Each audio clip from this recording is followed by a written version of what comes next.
അഖില മിസ്സാണ്. So നമ്മൾ എല്ലാവരും നമ്മുടെ ലൈഫിനെ ഒരുപാട് സ്നേഹിച്ച് ജീവിക്കുന്ന ആളുകളാണ് അല്ലെ. അപ്പൊ നമ്മുടെ ജീവിതം സുരക്ഷിതമാക്കാൻ വേണ്ടിയിട്ട് എന്തൊക്കെ കാര്യങ്ങൾ നമ്മൾ ശ്രദ്ധിക്കണം എന്നുള്ളതാണ് ലിവിങ് സേഫ്ലി അഥവാ സുരക്ഷിത ജീവിതം എന്ന് പറയുന്ന നമ്മുടെ ഈ ചാപ്റ്ററിൽ നമ്മൾ പഠിച്ചുകൊണ്ടിരിക്കുന്നത്. അപ്പൊ ഇന്ന് മിസ് വന്നിട്ടുള്ളത് നമുക്ക് എല്ലാവർക്കും അറിയാം, നമ്മുടെ റോഡിലൂടെ നടക്കുന്ന സമയത്താണെങ്കിലും ശരി, അതുപോലെ മറ്റൊരു വാഹനത്തിൽ നമ്മൾ യാത്ര ചെയ്യുന്ന സമയത്താണെങ്കിലും ശരി, നമ്മൾ വാഹനം ഓടിക്കുന്ന സമയത്താണെങ്കിലും ശരി, കുറേ കാര്യങ്ങളൊക്കെ നമ്മൾ ശ്രദ്ധിച്ചിട്ട് വേണം മുന്നോട്ട് പോകാനായിട്ട്. സോ ഇന്ന് നമ്മൾ നോക്കാൻ പോകുന്നത് നമ്മൾ റോഡിലൂടെ ഇങ്ങനെ നടന്നു പോകുന്ന സമയത്ത് ശ്രദ്ധിക്കേണ്ട കാര്യങ്ങൾ എന്തൊക്കെയാണെന്നാ. എന്റെ മക്കൾ എല്ലാവരും ഇതാ സ്കൂളിൽ പോകാനാണെങ്കിലും സ്കൂൾ കഴിഞ്ഞിട്ടാണെങ്കിലും ഒക്കെ ഈ പറയുന്ന പോലെ റോഡിലൂടെ നടക്കുന്നുണ്ട് അല്ലെ. പല സാഹചര്യങ്ങളിലായിട്ട് നമ്മൾ നടക്കേണ്ടി വരുന്നുണ്ട്. അപ്പൊ ഒക്കെ നമ്മൾ ശ്രദ്ധിക്കേണ്ട കുറച്ച് കാര്യങ്ങളാണ് ഇവിടെ നമ്മൾ പഠിക്കാൻ പോകുന്നത്. അപ്പൊ എക്സാമിന് ഈ ഒരു ക്വസ്റ്റ്യൻസ് നിർബന്ധമായിട്ടും വരും എന്നുള്ളത് ഒന്നാമത്തെ കാര്യം.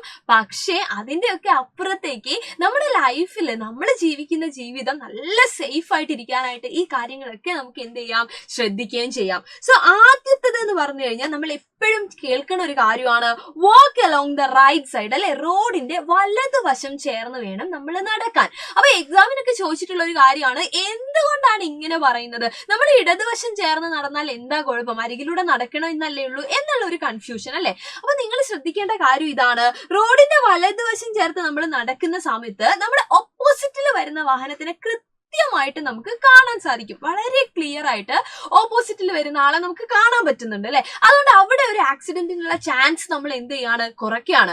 എന്നാൽ നമ്മൾ പിന്നിൽ നിന്ന് വരുന്ന വാഹനമാവട്ടെ അത് എന്ത് ചെയ്യുന്നുണ്ട്, യെസ് അത് നമ്മുടെ ആ റോഡിന്റെ ഇടതുവശത്തുകൂടെ എന്ത് ചെയ്യുന്നുണ്ട്, അത് കടന്നു പോകുന്നുണ്ട്. അപ്പൊ നമ്മളുമായിട്ട് എന്താണ് ഡിസ്റ്റൻസ് ഇട്ടിട്ടാണല്ലേ, നമ്മൾ അതിനെ അറിയുന്ന പോലുമില്ല. അപ്പൊ പിന്നിൽ നിന്ന് വരുന്നത് നമ്മൾ കാണുന്നില്ലെങ്കിൽ പോലും റോഡിന്റെ ഇടതുവശത്തുകൂടെ കടന്നു പോയിക്കോളും.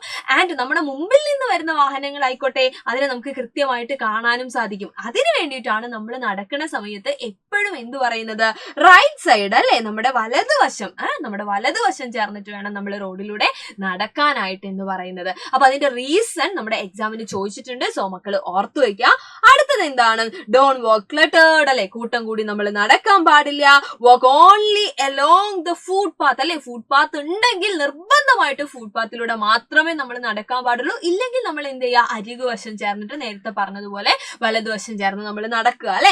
ഒബേ ട്രാഫിക് റൂൾസ് അല്ലെ. നമുക്ക് ഒരുപാട് നിയമങ്ങളുണ്ട്, സിഗ്നൽ ലൈറ്റ്സ് ആയിക്കോട്ടെ, അതല്ലാതെ തന്നെ നമ്മൾ പറയാറുണ്ട് അല്ലെ, ക്രോസ് ചെയ്യുമ്പോഴൊക്കെ എന്താണ്, യെസ് സീബ്ര ലൈനിലൂടെ ക്രോസ് ചെയ്യണം എന്ന് പറയാറുണ്ട്. Zebra lines are for pedestrians to cross the road അല്ലെ. നമ്മുടെ കാൽനട യാത്രക്കാർക്ക് റോഡ് ക്രോസ് ചെയ്യാൻ വേണ്ടിയിട്ടാണ് നമ്മുടെ റോഡിൽ സീബ്ര ലൈൻ അല്ലെ, സ്കൂളൊക്കെ ആണെങ്കിൽ ഉണ്ടാവാറുണ്ട്. അപ്പൊ ആ സീബ്ര ലൈനിലൂടെ മാത്രമേ നമ്മൾ എന്ത് ചെയ്യാവുള്ളൂ, റോഡ് ക്രോസ് ചെയ്യാൻ പാടുള്ളൂ. കാരണം എന്താന്ന് വെച്ച് കഴിഞ്ഞാൽ സീബ്ര ലൈൻ ആവുന്ന സമയത്ത്, അത് കാണുന്ന സമയത്ത് നമ്മൾ ഈ വാഹനം ഓടിക്കുന്ന ആളുകളൊന്ന് ശ്രദ്ധിക്കും അല്ലെ, അവര് ബ്രേക്ക് ഇട്ടോളും.